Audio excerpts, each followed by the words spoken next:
কথায় আছে, শেষ ভালো যার সব ভালো তার। ৭৭ বলে মাত্র ১১৬ রানের একটা টার্গেট শান্ত বাহিনীকে দিচ্ছিল সেমির সুবাস।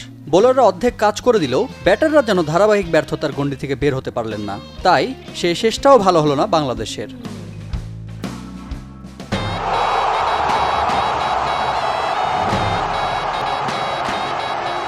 বরাবরের মতো এদিনও বাংলাদেশের টপ অর্ডার ব্যর্থ।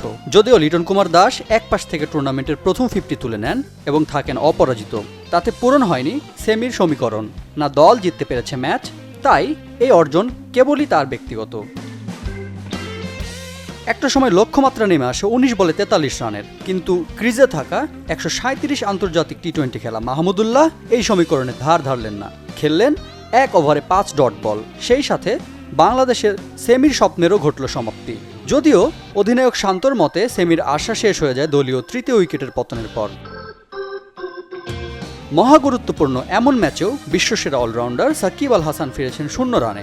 পুরো টুর্নামেন্টে করতে পারলেন না নামের প্রতি সুবিচার। তার খেলা নভিন উল হকের স্লোয়ার যেন দুনিয়ার দুর্বোধ্য কোনো ডেলিভারি। জায়গায় দাঁড়িয়ে বোলারের হাতে তুলে দিলেন নিজের উইকেট।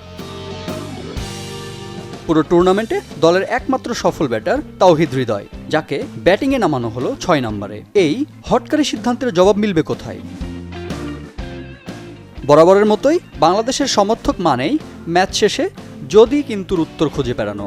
হাতের নাগালের ম্যাচ হেরে টুর্নামেন্ট থেকে বিদায়ের পর এখন এমন উত্তর খুঁজে ফিরবে ভক্তরা।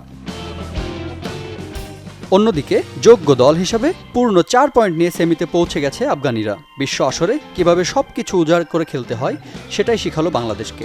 ত্রিনিদাদ এন্ড টোবাগোতে যাদের প্রতিপক্ষ দক্ষিণ আফ্রিকা, আর বাংলাদেশের টার্গেট নেক্সট ওয়ার্ল্ড কাপ।